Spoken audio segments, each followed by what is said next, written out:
Perfect. You know what? It is 6:03, so if you do want to get started, Blake, this is a good time. Great. Thank you, Laura. Hey, everyone. We're grateful to be here tonight from America First Credit Union and talk about growing a medical practice from a financial perspective. And we put together a number of items that we find important in the things that we do, and just want to share that with you. If you have questions, there's a way to do that with the chat or in the question and answer. Raise your hand and we'll either get to those in the presentation or we'll take them at the end. And so feel free to ask questions. We're here to answer those questions for you, maybe give you some good content. Just a little bit about America First Credit Union to start. We were started in 1939 by 59 just individuals who got together and formed a co-op, basically. And since then, we've grown from 59 individuals to over 1.3 million individuals that are part of America First Credit Union. And we have 18 billion in assets. We're one of the 8th largest credit unions in the country. We're just happy to be here. We're growing and expanding and ready to go. My name's Blake Weathers. I'm the Senior Vice President of Business Lending at America First Credit Union. And I've been here for 30 plus years. My background is a number of different places here at America First, but for the last probably about 14 years in the business side of things. I also have Brody Meekum with us as the commercial lending manager. He has close to 20 years experience in this, and he's the one that helps us in the business lending side make sure we can help our members to get the financing they need to help businesses grow. My own life, I've had a business in my life. I wish I would have had some of the things I'm going to give you today that would have helped us out earlier on to help us to be able to grow that business. But I've always had a great place in my heart for those business owners. They're really what runs the country and what makes us go. And so we try to honor that by giving you some good information tonight. So let's get started. So tonight we're going to talk about 3 different areas from a financial perspective for you. The first one is roadblocks to profitability. There's some roadblocks that happen. Now, those roadblocks aren't specific to every business, but most businesses have these roadblocks in one form or another. And again, not all of them. Some won't have any of them. Some will have a few. Some might have all. It just depends on what kind of business that you're in. But you'll find that if you're talking about this, you might be talking to somebody from a completely different industry, but know that they have the same types of roadblocks in front of them, just maybe a different perspective. The second one is profitability and taxes. Can they coexist? We'll talk about that a little bit. I'm a big, when you go to your accountant, I'd rather have you ask them how I can be more profitable than how I can save on taxes. Now, they can do both and certainly can do that for you, but that profitability will help you out in the long run and make you much stronger. And at the end of the day, when we're talking about the end of your journey, where do you want to be? When you go to sell, retire, move off into something else, we want you to be able to get multiples of your value. And so hopefully tonight, those things will come to mind and you'll be able to do that. One of the things most of all I want you to remember is I don't want you to remember Brody or I or Renee. I forgot to mention Renee. Renee McHouston's on with us. She is our, in Arizona, she is our representative there. And if you can always reach her if you have questions. And she does great work for us, and we put her information at the end of this also. But our goal tonight for Brody and I is that you remember the content and you don't even remember our names. If you go to a football game and you come home remembering who the referees were, you know they've done a bad job. So we don't want you to remember our name. We want you to remember the content, and that's our goal when we come at the end of this. So I'm going to go first, and then I'll turn some time over to Brody. And then again, if you have questions, you can ask those. So first, from a financial perspective, in all business, cash is king. It's always been the king. It's the thing that makes us go. It's the way we pay our employees. It's the way we fund our business. It's everything that we do. Cash is always the king. But cash flow is the queen. And in chess, obviously, the queen has a lot more power in that game then. And that's what we're talking about today, is that cash flow. And so We always want cash. We want to have good cash flow. That'll provide us money into the end, money in our journey, money along the way, and that's what does it. So first, we're going to talk about those roadblocks to profitability. And there's 5 of them, and then we'll go over each of those in a little more detail. The first one is low gross profit. So I've got all this revenue coming in, but I don't have a high gross profit. I'm spending it somewhere, something's happened to it. The second is I have a high interest expense. Third, I have low sales volume. I'm just not getting the sales that I need. I should have a higher sales volume. The number 4 is high hidden cost. There's some cost in there that I just don't know what they are, but if I can get my financials and break that down, I can then find out what those costs are. And the last is high levels of expense. And so right now we're going to go over each of these a little bit more in detail. And hopefully again, at the end, you'll understand this a little bit. Now, when we talk about these, not everything in each of these areas applies to you. There might only be one thing, there might be nothing, but not everything applies to you.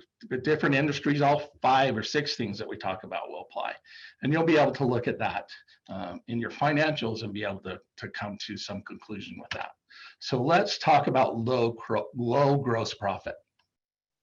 Some of the things that cause low gross profit are wrong mix. So I have the wrong mix of product.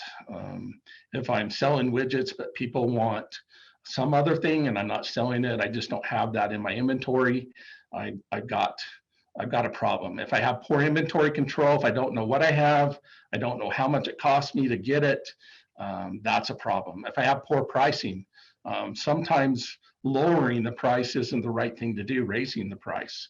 I call that working smarter, not harder. And so there's lots of things that have to do that. Some other areas are poor records.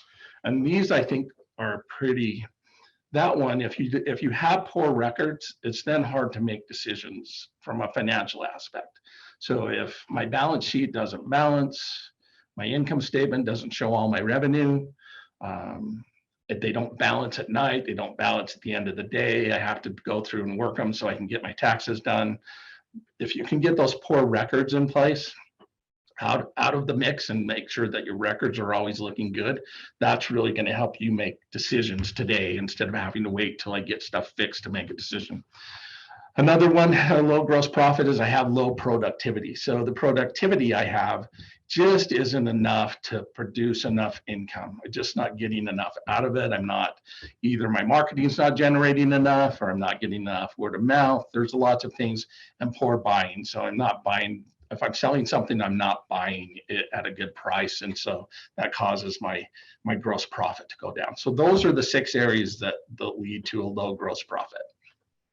Again, not all of them might apply to you, but I see it time and time again, poor records, just, even though it's listed 4 here, if you can get your records in pristine shape, you'll be much better off. And so that applies to everybody. So, all right, the next one, pretty easy one, is high interest expense. At the end of the day, a high interest expense is going to be low cash. And so it's real simple. It's high debt. You have debt's okay. Too much debt's crushing. And so you got to watch that debt. And if you're out working with your accountant, or you're working with your banker, you're working with your credit union representative, they can talk to you about what that high debt is to you.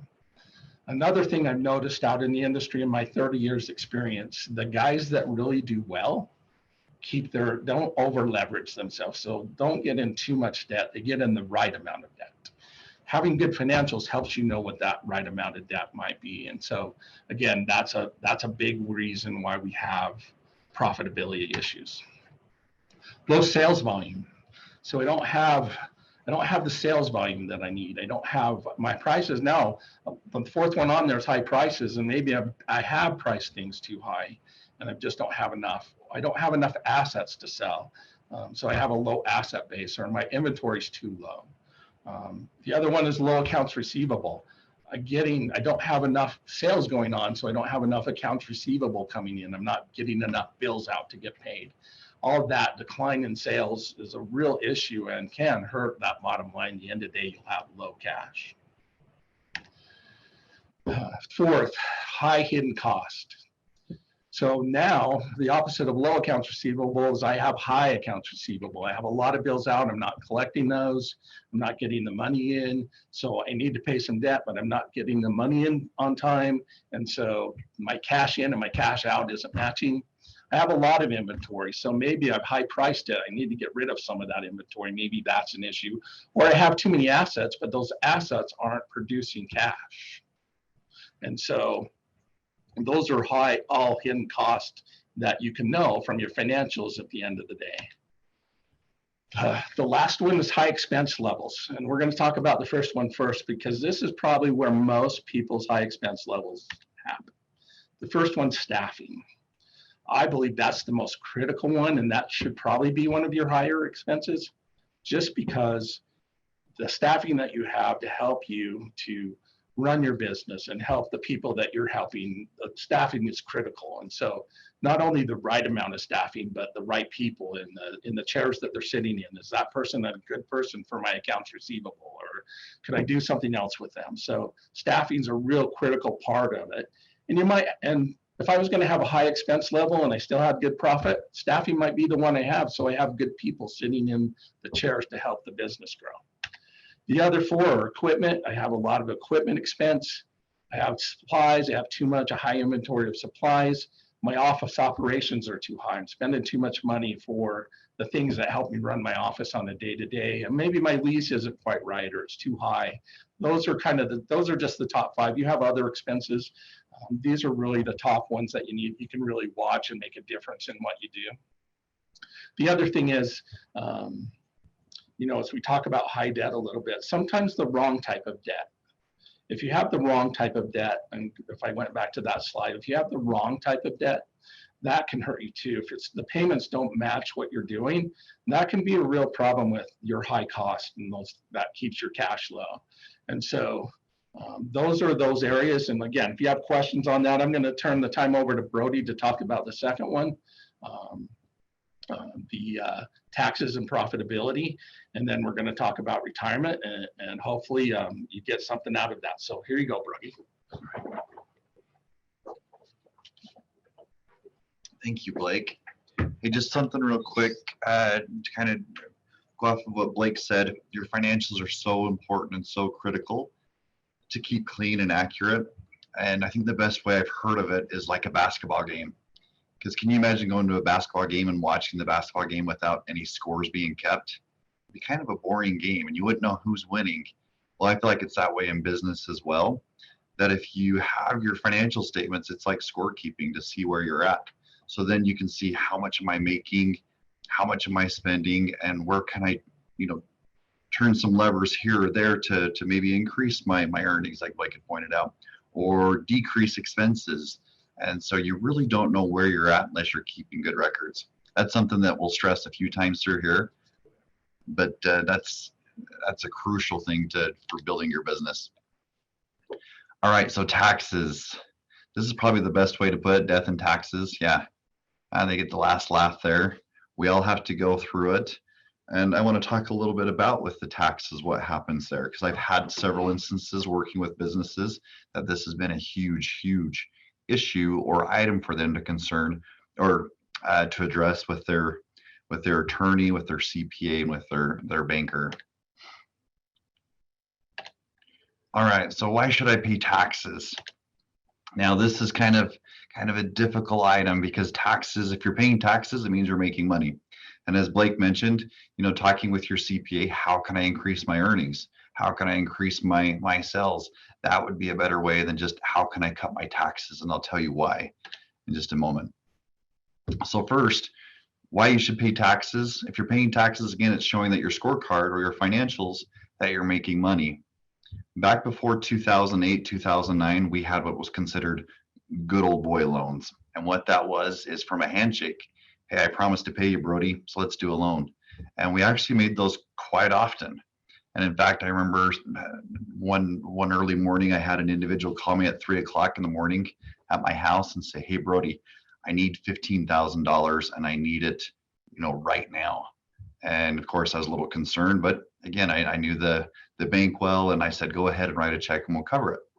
Well, that was before 2008. and that was okay. Now with the regulations that have come out, we have to document anytime we have funds leaving the bank or the credit union.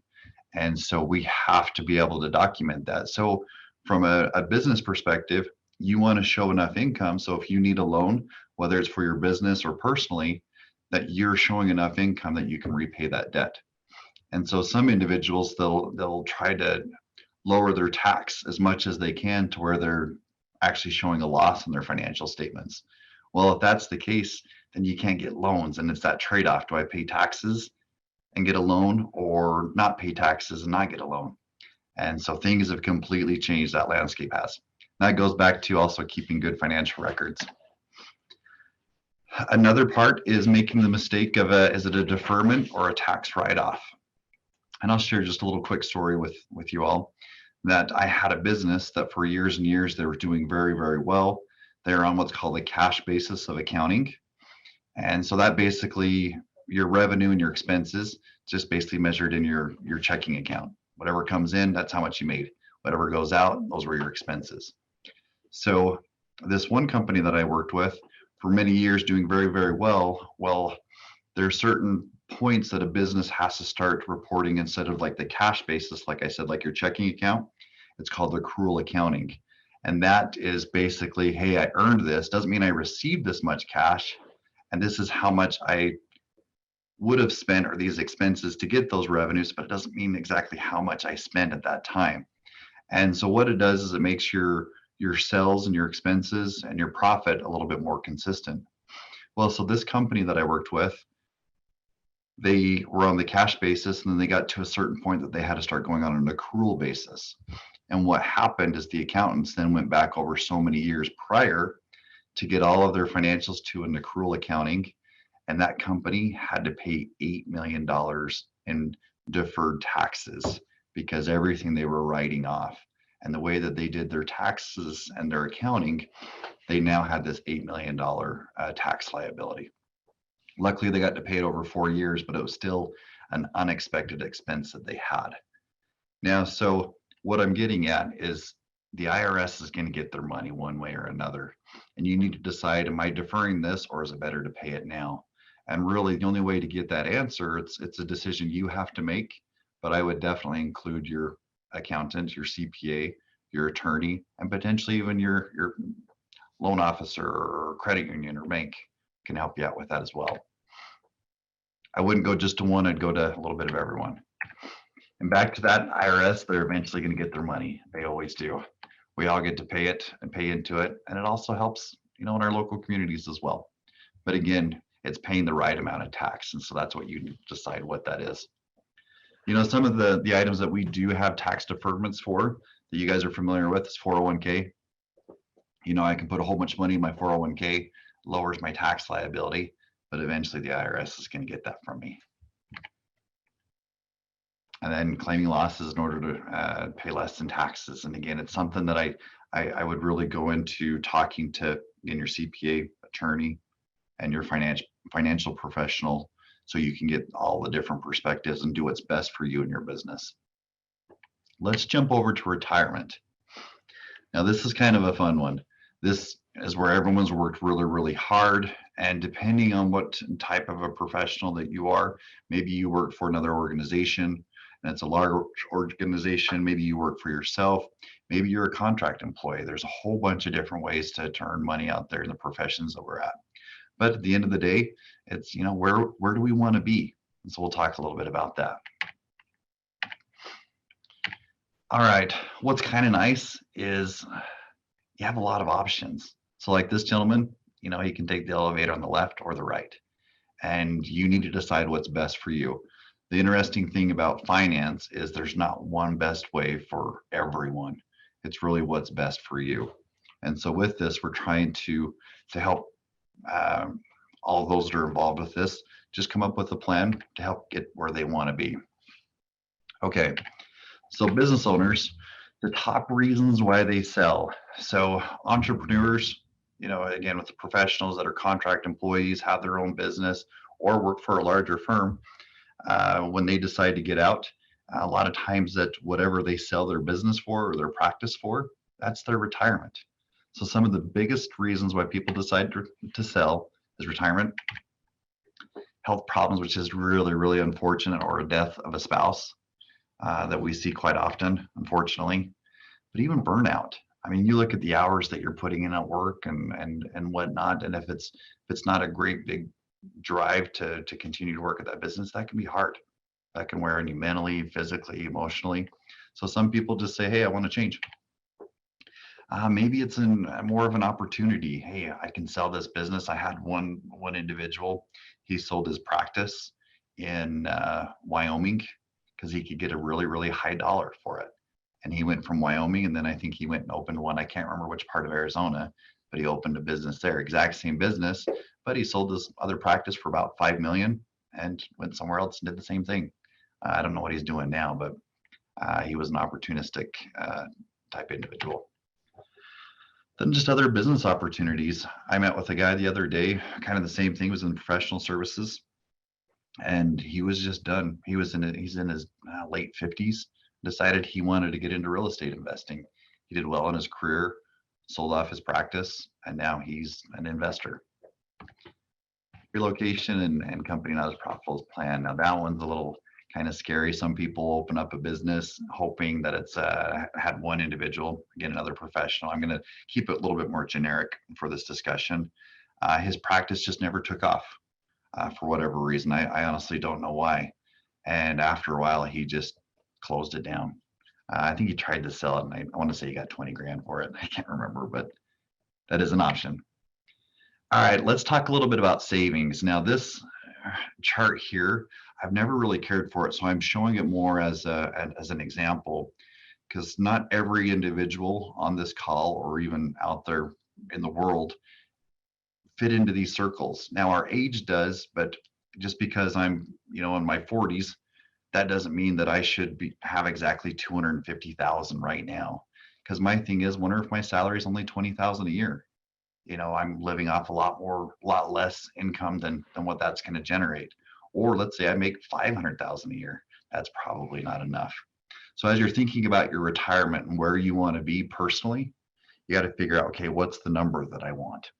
Now I do like this chart a little bit more because it talks about what you're earning today and then for your age. And again, these are just guidelines. Back to what I said previously, there's no one size fits all, but this can at least give you a little bit of a kind of what is out there as far as averages. So if you're making a lot of money, you should save up more for retirement. If you're not making a lot of money, then you don't need as much. But as you can see here, it goes all the way up to 10 times salary. Now, some individuals, like I mentioned before, some of these entrepreneurs that I've dealt with, that they don't save in a 401k. They don't put money aside at each age level. Their end game is selling their business. And again, I don't know if that's for you or not, but why not have a few baskets? Again, whatever works for you and that you can stick with and have a good plan, that's what I would stick with. Okay, so a couple ways to save for retirement. This is what I've, again, seen over my career. Blake and I, just with our groups, we see several thousand businesses a year. And so you get to see some of the successes and some of the failures and some of the averages. And so it's kind of fun to see what we've seen some of our borrowers and our members do. So one is saving from some type of work, whether it's 401k, IRA on your own. There's different options there. It's one of your baskets that you can have. I would recommend that you work with your CPA. And if you have an attorney for estate planning and things like that, they can help you out with that. But a lot of financial institutions too provide guidance and help. A lot of it's free. And then once you get into a certain tier and you have so much saved up, then you might start spending money for additional services. But I would check with resources that you currently are using now to figure out what's best for you. Another item I've seen quite a bit is some type of profit sharing. So we have a medical practice here in Utah, and the doctors, all of them become part owners of the practice. And so what happens is you get some of that income, for profit sharing, but it goes into your retirement, and you can kind of build that up. Then you can also, some of them don't put it necessarily into a retirement. Some will actually, once they get up to 60, 65, they'll actually sell out their ownership within the business and use that as their retirement. So they can build it up while they're there by helping the practice grow and flourish. And then now they have kind of like stock or ownership in the company, and they can sell that to then retire and leave. Or some will even keep it and just get those dividends, each year from the profit sharing. An ESOP, now that's basically just an employee stock option plan. Again, this ESOP or this company owns the business, and then everyone owns, a part of that business. Kind of the same concept that I explained earlier in profit sharing, kind of the same there. Another one that we've been seeing more and more is maybe you can't own the practice, but we've had several different, whether it's doctors, attorneys, dentists, just had that one recently, that what they'll do is nobody owns the practice that occupies the building, but they each own a part of the building. So now they're all paying rent into this pool, but they have the ownership of the building. So if they ever want to sell the building, then they can get a good return on that as well. So it's like selling your business or your practice, but it's just the real estate that you're using. And if you're already going to pay rent, maybe it is a good option for you. But again, you need to make that decision, and I would use the experts that you have in your corner currently to help come up with that decision. And then lastly, sell your practice. We've covered that, so I won't go too much more into that, but really your end game is just to build that up so you can sell and retire. And I just want to give just two quick examples of some people that I've worked with over the years. I had one doctor, I can't remember what he practiced in off the top of my head. I want to say it was orthopedics, but I can't remember. Anyway, this guy lived paycheck to paycheck. And what was happening when he would take his wife out to dinner, they would hop on a private plane, not a private plane, well, they'd charter a private plane, get on the plane, fly to Las Vegas, eat dinner, and then come home. So that was their night out. And so they were living paycheck to paycheck. And the individual made really, really great money. But he was also spending a lot of money. So he didn't have much of a savings. He was struggling, and we tried to sit down and talk about his finances. And I haven't been in contact with him for a bit, so I don't know what's happened to him since, but we're trying to get him on track to help him so he could save for retirement and not live paycheck to paycheck. Now I'll give you the reverse of that. A good friend of mine went to become an anesthesiologist, went through school, graduated. He came back to Utah. We're all excited to see him, and he drove about a 20-year-old Corolla. And it was 3 years after he got out of med school, and everyone's thinking, gosh, is this guy okay? He's driving this old Corolla that's barely running, and his house, it was a rundown, it was rented, and everyone thought, I just wonder if he's really struggling out there. It's very interesting. When he hit about year 5, all of a sudden he's driving a brand new truck, built a beautiful, beautiful large home. And what he did, we didn't know this at the time, is he paid off all of his student loans and saved up enough money to pay for his house and his truck.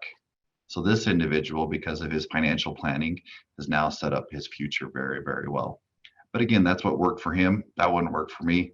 My little sweetheart would want to play a little bit more than drive the little 20-year-old Corolla and whatnot. But however, you got to do what's best for you.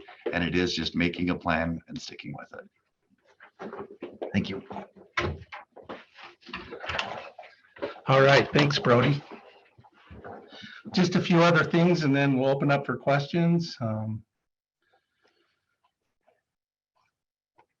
And so there is a question that we'll get to that in just a second. So to kind of finalize that a little bit, not every business that you see, and we see this daily, your financials are going to be different than the person sitting next to you or the office just down the street or another business that's just like yours. Your financials should be what's good for you. But there's some things to watch for in your financials that we see that cause problems. So the balance sheet. So when I ask my accountant for my balance sheet, it better balance. It should balance every time I have a transaction that go into it. So it should balance every day. It's a balance sheet, and it should balance. Your income statement should reconcile to the previous month and the previous year. We see that often, that last year's financial statements don't reconcile to the previous year. And so somehow $100,000 is not accounted for. And so they should reconcile at all times. So there's sometimes when they might not, but you should be able to know what that is. If you have a lot of assets, they house cash. So that's fine if you have assets, they'll help your business grow. But if you have something that you're using in your business and you just need one, but you have two and the other one isn't being used, not making any money, that's a lazy asset. So you don't want lazy assets. Again, those things hurt the value that's in your company. Debt is okay. You need to get some debt sometimes to get equipment or to do certain things. And so debt's fine, but too much debt will crush you and causes a lot of problems. And then if it doesn't get financed right, that makes it even harder. Remember your ratios, and we're going to talk about some of those at the end. And we'll give you some ideas of what those ratios are. Those ratios are yours. They're not mine or what I think. There's certain ones that you want to have a certain percentage of, but that's up for you to decide. And so we're going to talk about the ratios, but you should get with your accountant and he should be able to provide you these numbers from your financials. You should work from a budget, prepare a budget every year. If you need to do marketing, you need to know how much you can spend on marketing and then have a plan for it. If you need to buy some equipment, you work from a budget. How am I going to buy that equipment and make those payments? Whatever it comes down to, but working from a budget every year is more important than watching those numbers, and it'll help you with your records, your balance sheet, and your income statement. Plan for your future, whatever your journey is going to be. And it might be you do some of that journey while you're still working, but you plan for that. Have an idea of it. It's like working from a budget, work from a plan. And make your business more valuable by doing things right. I've had a number of instances where somebody's gone to sell their business and their financials weren't in their balance sheet, in balance, and their financial statements weren't reconciled. And they were asking for these unbelievable sums of money, and everybody just looked at their financials and said, we can't even figure out what you make.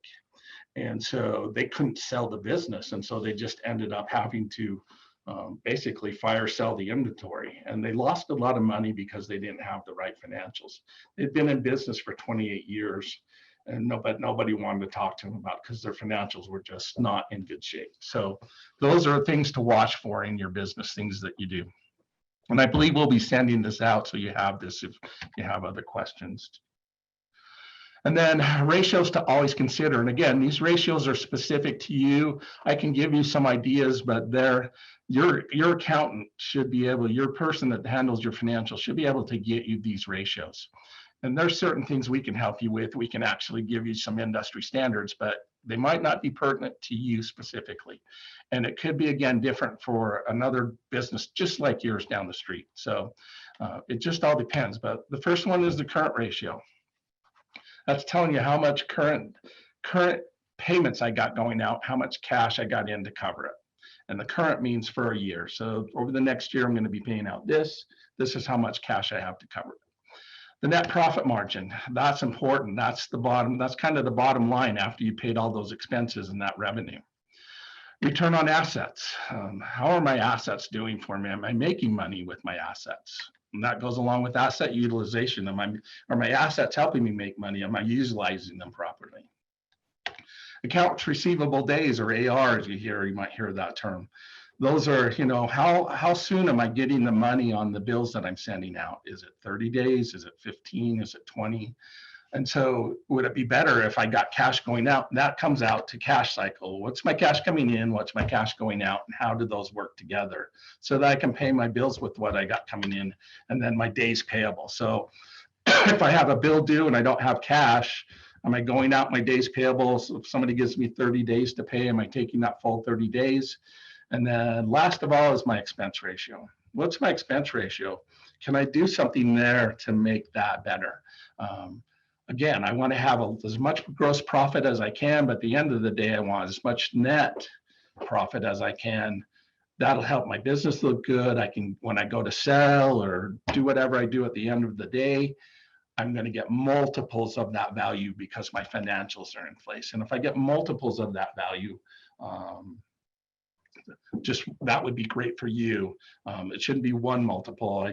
Somebody's told me, yeah, I'm going to sell it for what my revenue was for the year, and that's not. You should sell it for much more than that. So you can sell it for multiples of that revenue. So that's some of the things you need to look at. So when you get with your accountant, make sure you do that and make sure you get those ratios. They should be able to tell you. That should be something that you look at. There's other ratios they should get you a hold. There's a lot of ratios you can do. Some of them might not be applicable to you, but there's ratios that are applicable to you that you should get. So you should take those ratios. So that's our presentation. I think we have a question.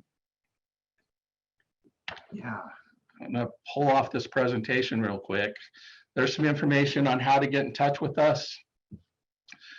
That'll be, and we'll send that out. I do have one more thing I want to show you while I'm still sharing. I have some friends that put together that roadblocks of profitability, and I'm going to send this out to Laura and she'll get this out to you. It just shows you those things that we talked about and where those profitability issues might be. And so those are those roadblocks. So I'm going to send that to Laura to send that out to you. My friends that run the Business Knowledge Center have allowed me to do that. And I think this is a real quick way you can share it with your friends and other businesses, and they'll know by looking at this, hey, I'm having issues. I could do better. I could make more cash. I could get more cash. And so what's the question that we have? Says, and I can take this one, how would I find out what my practice value is?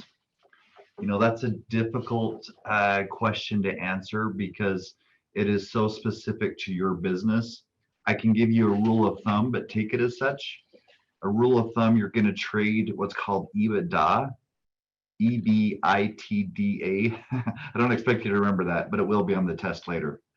But EBITDA, if you times that by 5 times or 7 times, will kind of give you a rough of what it's worth. However, I'm just using that as a rule of thumb because I've seen some trade for even 12 times their EBITDA, and I've seen some for 2 times their EBITDA. But what you can do is when you get ready to sell your business and you're trying to figure out how much it's worth, there are individuals that'll actually, it'll cost a couple of grand, couple $1,000 to give you a valuation on your business. And that's what they do professionally, because they're going to look at your list of patients. They're going to look at what you do, what's in the area as far as competition and barriers to entry. They're going to look at so many different factors that question's hard to give just a simple answer. And really a professional that's trained in valuations can give you an exact of what you should be able to sell it for. Similar to a home appraisal, almost identical, but it's to your business.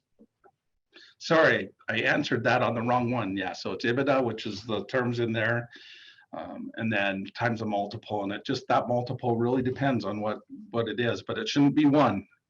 It shouldn't be times 1. It should be 3, 4, 5, 6, sometimes 12. Just depends on what you're in. So those are critical. So that's the answer to the first question.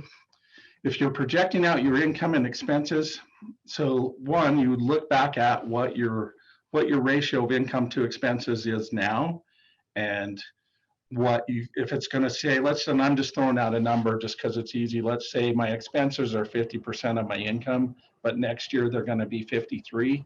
Is there something I can do to make sure it's 50 again, or 35, or whatever that number is? You know, we did expense ratio. I'm a big proponent of the efficiency ratio. How much am I spending to make $1? How many pennies am I spending to make $1? And so there's just ways to do that. It just depends on your business, but your accountant should be able to let you know what that number is. And you should, by your budget, say, okay, my budget's going to be 2% higher. That's fine because I'm spending it for this. And it really depends on what you're going to spend it for. But if I know in advance and I know now, so I said I was going to be 2% higher and now I'm 5. Well, what do I have to do to make sure that's only 2? So having good financials helps you to follow that and make sure that's in place.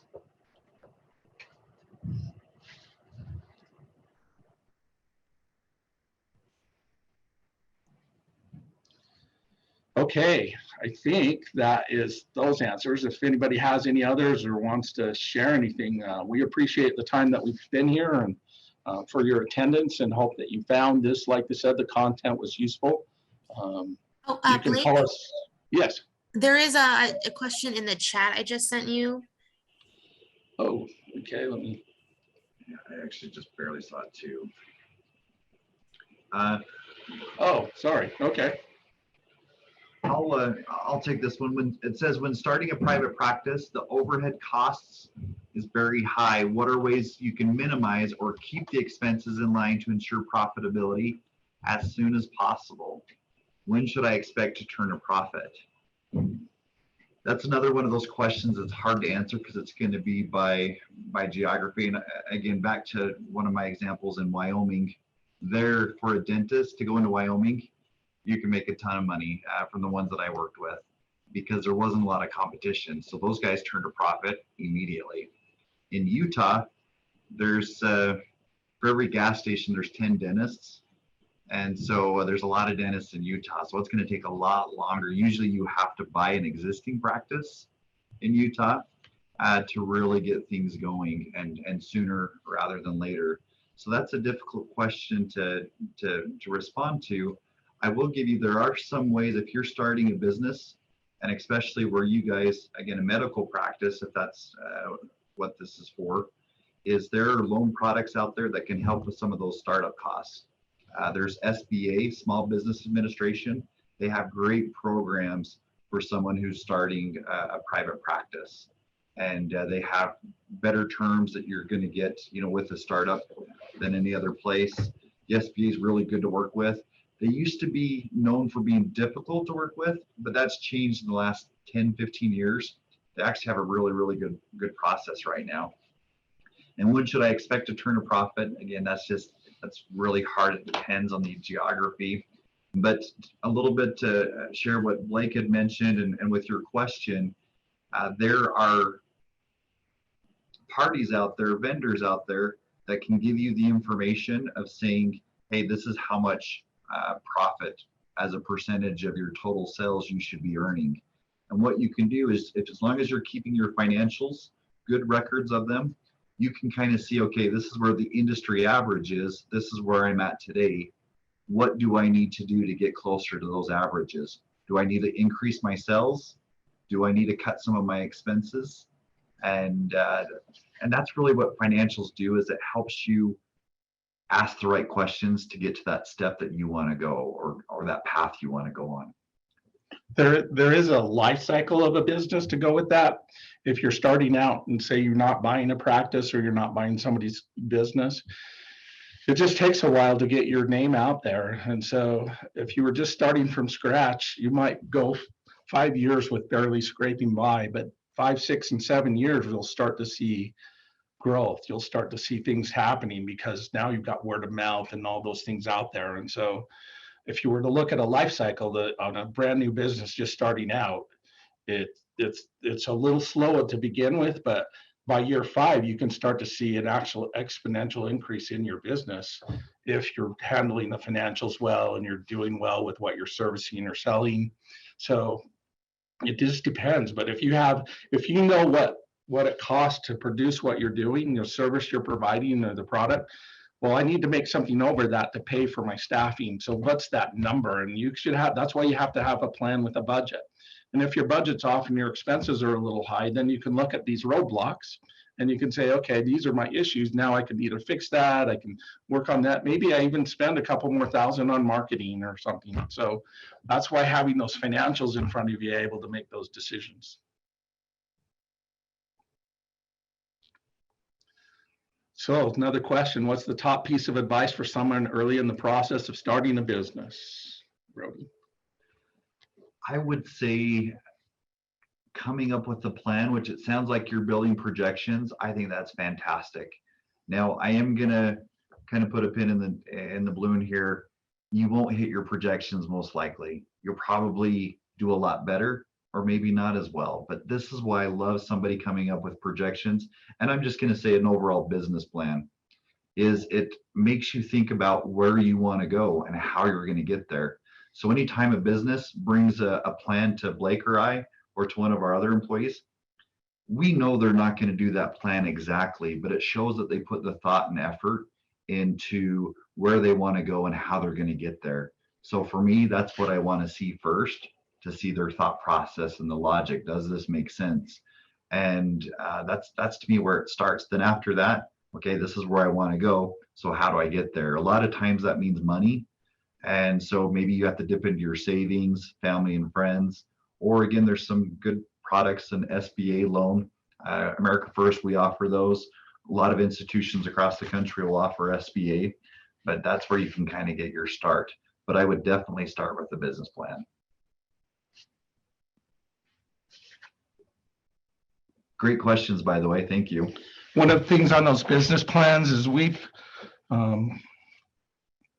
partnered with a group out of California, and it's on our website, americafirst.com. In the business section, there's helpful hints on the left or the right hand side of that. When you click on business, there's one of business planning software that you can have access to that will help you do that business plan. It'll help you do projections. It'll help you see what your expenses are.